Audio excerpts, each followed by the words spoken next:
The Narcissist's army. Whilst we consider ourselves omnipotent, mighty, and all-conquering, it remains the fact that we are unable to do much of what is required to assert control, gather our fuel, execute our machinations, and gather those character traits and residual benefits without the assistance of our supporters. These are the people that form the narcissist's army. Gaining supporters is important to us, and it's not difficult for us to do so. Much in the same way that we seduce and install a person as the primary source, we seduce people to become our supporters, fitting in as secondary sources. What does it take to become one of the supporters of the narcissist? Well, we must be able to, of course, control you. You need to be able to provide us with fuel. That is paramount, and something that we expect from all those who recruit to be our supporters. We will take character traits from you and residual benefits. Those residual benefits mean that we require the supporters' obedience, that we require them to speak well of us, to others, i.e. the facade, and accept our views over those advanced by other people. We want you to provide us with character traits that we can purloin for ourselves and pass them off as our own to the rest of the world. We want you to carry out our orders.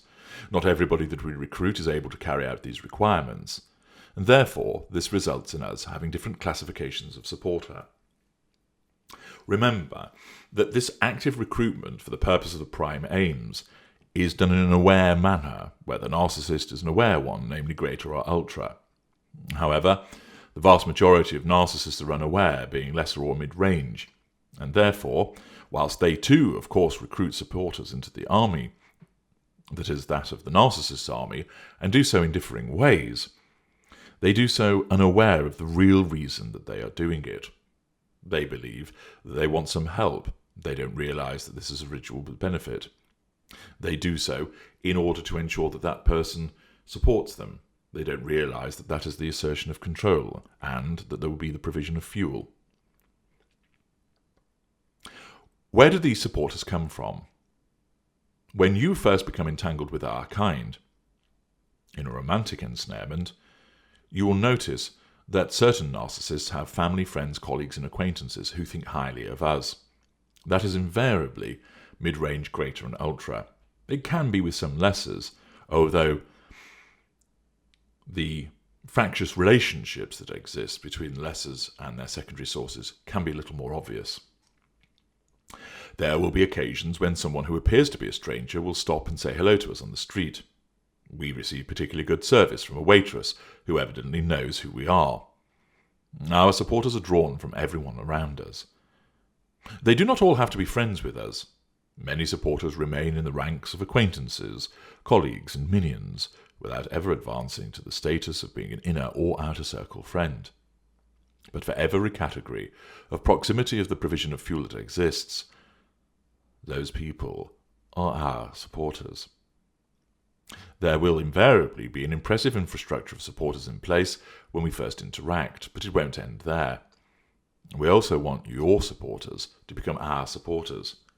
Of course, those who support you are your supporters for completely different reasons to our supporters, but that doesn't matter.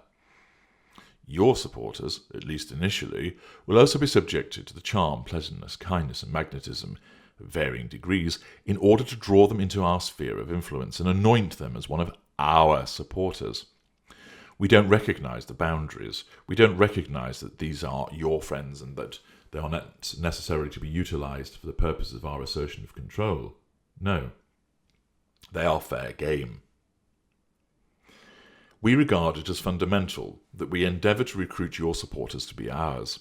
Not all narcissists succeed, and of course, those of your supporters, which perhaps are less enamoured with us, maybe even suspect there is something not quite right, are painted black, and we will do our best then in order to nullify the threat to control that they pose by isolating you from these traitorous individuals. monopolising your time so you can't time spend with them, pouring scorn on what they say, telling lies to you about how we regard them in order to drive a wedge between you and certain friends and family members if we are not able to get them on side.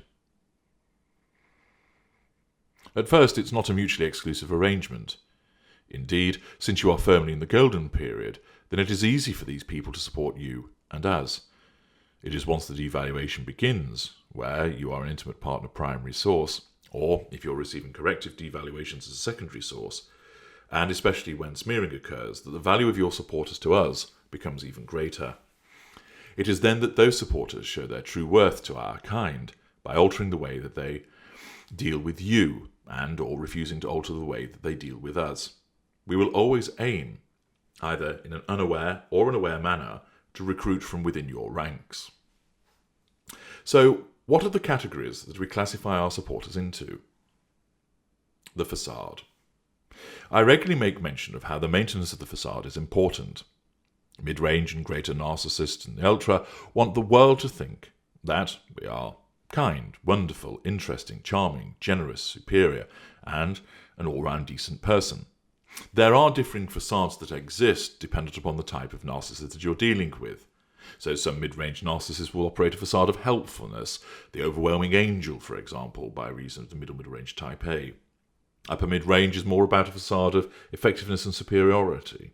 With the greaters and the ultra, it might be extensive philanthropy, huge amounts of charm, off-the-scale grandiosity, backed up by demonstrative examples, a facade of capability, of superiority that draws people to us.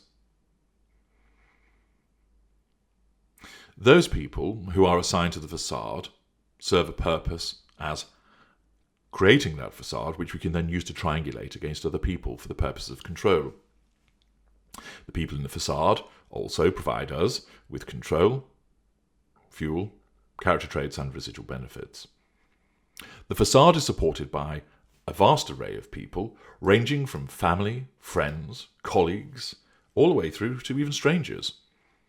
We also want all of your supporters to buy into this as well, as a minimum, so that when the time comes when we devalue you, and smear you, and possibly disengage from you, you find that you run into a wall of unimpeachable individuals who all believe that we would never hurt you, that we are a decent individual, and therefore you must be making it up, exaggerating, or perhaps taking things out of proportion. The coterie. This is our stable of highly visible supporters. They can be relied on to provide us with fuel, more often and to a greater degree than those who are in the facade. This group will contain people who can provide us with those character traits that we like to steal. They invariably believe everything that we say, and are very difficult to persuade that the facade is just an illusion. They would gladly do things for us, and they do so not necessarily born out of threat or inducement, but because they like us, because they have become in effect brainwashed by us, and they will do things of their own volition, motivated by the fact that they are protective towards us.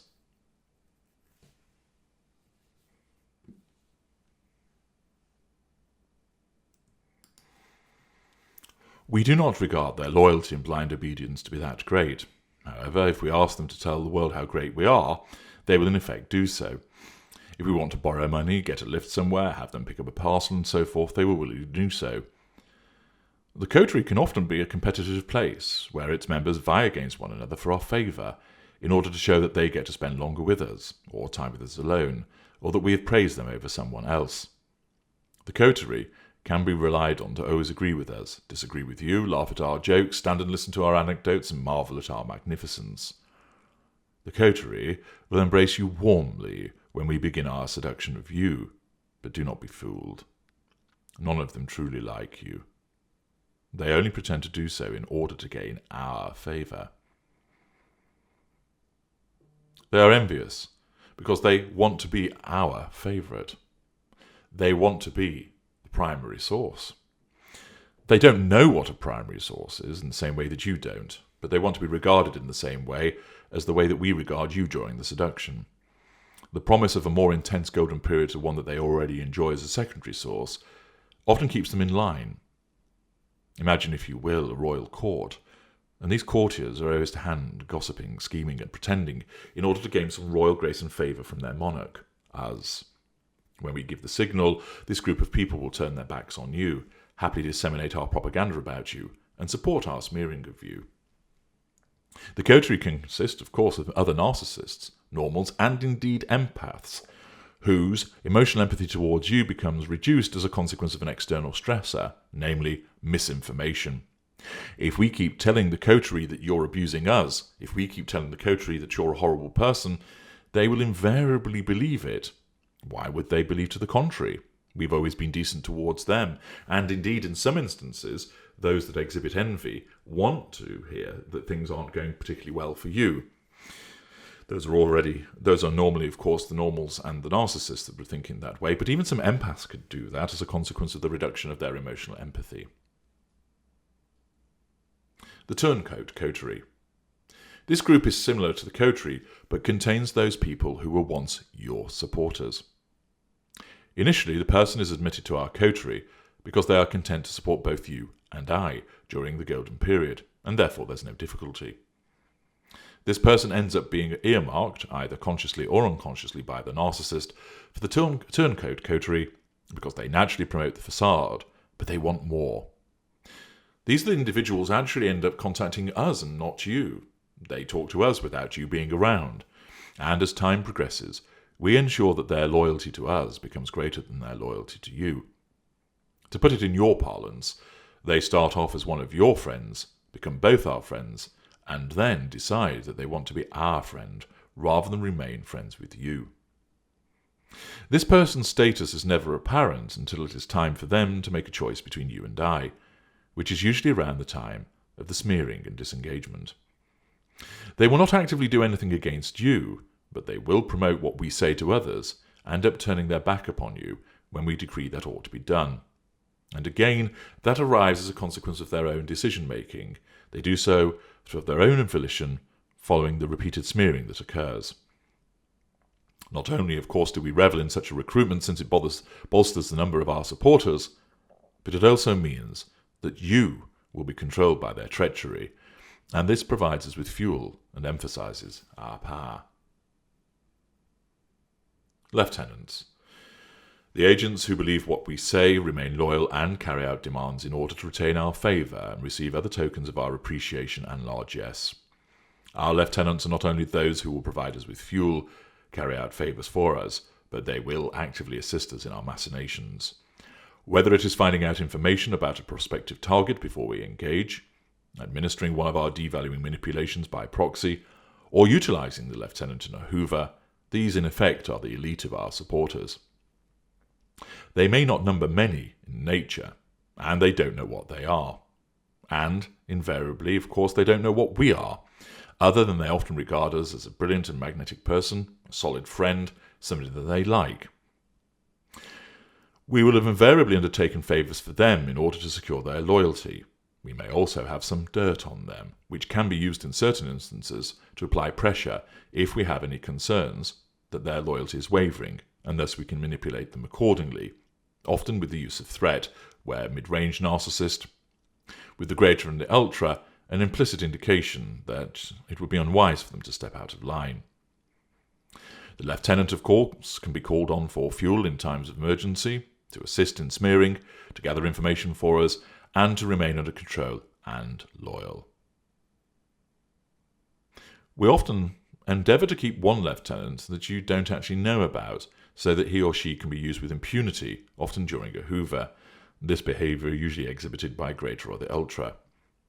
Unaware that this particular person is connected to us, your defences will be lowered, and then this allows our lieutenant to acquire information from you and to initiate contact to enable us to improve the prospects of hoovers succeeding.